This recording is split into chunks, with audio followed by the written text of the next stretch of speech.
মামলা দিচ্ছেন আসামি তো, কিন্তু আমরা অভিযান চালাইছি, আসামি পাই নাই, কিন্তু এখন আবার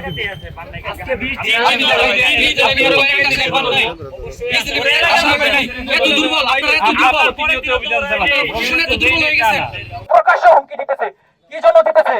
তারা তাৎক্ষণিক নিছেন, কত টাকা খাইছেন আমি টাকা দেবো আপনাদেরকে। কত টাকা খাইছেন আপনারা? 92 টাকা খাই আমরা চুপ করে বসে রয়েছি। কত টাকা খাইছেন?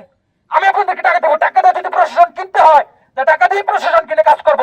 আপনারা সত্য কথা বলেন, কি জন্য, কোন কাজে আপনারা বাধা, কোন জায়গায় আপনারা বাধা? আর নয়তো আমরা এখানে অবস্থান কর্মসূচি পালন করতেছি, আমরা অবস্থান কর্মসূচি পালন করে যাব। এটা সত্য, যতক্ষণ পর্যন্ত সত্য কাটান না হয়।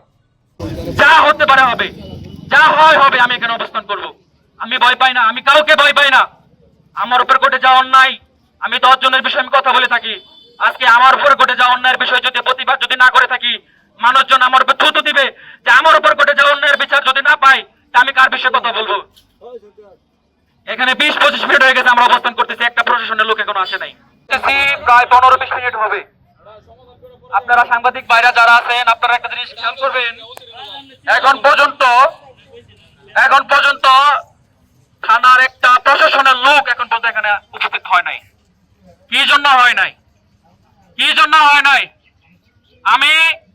আমি চাইলে ঢাকা টু ময়মনসিংহ সড়ক অবরোধ করতে পারতাম। জনভোগান্তির কারণে আমি এখানে শ্রীপুর থানার সামনে আসছি। আমি আমার ন্যায্য অধিকারের জন্য আমি আসছি এখানে। আমি প্রায় সময় আমি আমার অধিকারের বিষয়ে আমি কথা বলে থাকি। 10 জনের অধিকার সম্বন্ধে আমি কথা বলে থাকি। ছাত্র দলের রক্ত কি এত সস্তা?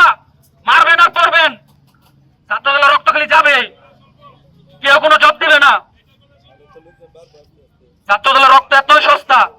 আজকে আমার উপর হামলা হয়েছে, কালকে আরেকজনের উপর হামলা হবে, কেউ কোনো প্রতিবাদ করে না। কেউ কোনো প্রতিবাদ না করার কারণে আজকে আমাদের উপর আওয়ামী লীগের তো হামলা।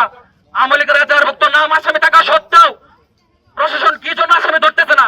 আজকে হয়তো তারা আমাকে জেলে ঢুকাবে, আর নয়তো এটা সত্য। এটা ব্যাখ্যা দেবে কি পর্যন্ত 20 দিন হয়ে গেছে কেন ঘটনার আসামি তারা ধরে নাই? আজকে আমি থানায় ঢুকবো, আজকে আমাকে গ্রেফতার করবে, কি জন্য আসামি ধরে নাই? হয়তো আমি আজকে থানার ভিতরে যাব, আর নয়তো কি জন্য এখন ঘটনার 20 দিন হয়ে গেছে, কি জন্য আওয়ামী লীগের বাহিনী থেকে নিষিদ্ধ সংগঠনের লোকজনকে কেন ধরে নাই? এজাহারভুক্ত নাম থাকা সত্ত্বেও আমি অজ্ঞাত নাম পর্যন্ত দিছি, কি জন্য এখন পর্যন্ত আসামি ধরা হয় নাই? কি জন্য ধরা হয় নাই? এটার ব্যাখ্যা হচ্ছে মহোদয়কে দিতে হবে।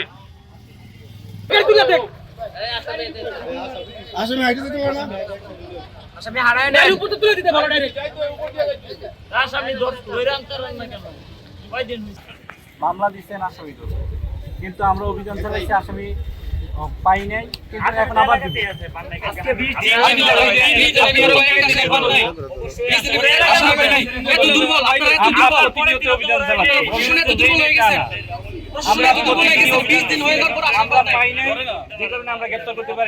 এখন আমরা প্রতিদিনই অভিযান দিব, সমস্যা নেই। সে তো অজ্ঞাত স্থানে চলে যায়, আমরা সিডিআর অ্যানালাইসিস করে কোনো ঘটনা গ্রেপ্তার করা সম্ভব হয়, কিন্তু আমাদের গ্রেপ্তারের সর্বোচ্চ চেষ্টা অব্যাহত আছে এবং আপনাদের প্রতি আমাদের সহমর্মিতা এবং একাত্মতা আমরা সবসময় ঘোষণা করে আসছি। কারণ আপনাদের সহযোগিতায় আমরা আইন শৃঙ্খলা পরিবেশ স্বাভাবিক রাখার চেষ্টা করে যাচ্ছি। সেক্ষেত্রে এখন আপনারা যদি এরকম করেন সেইটা আমরা বিব্রত, সেই জন্য আমরা আপনাদের দাবি দেওয়ার সাথে একাত্মতা ঘোষণা করতেছি এবং আপনাদের সকল দাবি দেওয়া আমরা মেনে নিব। সেক্ষেত্রে আপনাদেরকে অনুরোধ করবো যেন আজকের কর্মসূচিটা আপনারা আসামি ধরতে পারেন নাই। আপনারা কি ব্যর্থ? আপনারা ব্যর্থতা স্বীকার করেন, আপনারা ব্যর্থ। 5 আগস্টের পর থানার হিটপত সাক্ষী আমি আমার লোকজন নিয়ে থানার পরে সেখানে আমি আমার লোকজন নিয়ে আমি সাপোর্ট দিচ্ছি আপনাদের। সেই জায়গা থেকে আমি ছাত্র দলের একজন সক্রিয় কর্মী, আমার উপর হামলা করা হয়েছে ঘটনা 20 দিন। আজকে আপনারা বলেন আমার কর্মসূচি প্রত্যাহার করার জন্য। আমি এই মুহূর্তে আপনাদেরকে বলতে চাই, যদি এখন ব্যাখ্যা দিবেন আপনারা কেন আওয়ামী লীগের ধরতে পারেন নাই, কি জন্য ধরতে পারেন নাই? নিলয়ের উপর হামলা কেন? প্রশাসন জবাব চাই। নিলয়ের উপর হামলা কেন? প্রশাসন জবাব চাই। আওয়ামী লীগের গুন্ডারা হুঁশিয়ার সাবধান। ছাত্রলীগের গুন্ডারা হুঁশিয়ার সাবধান। যুবলীগের গুন্ডারা হুঁশিয়ার সাবধান।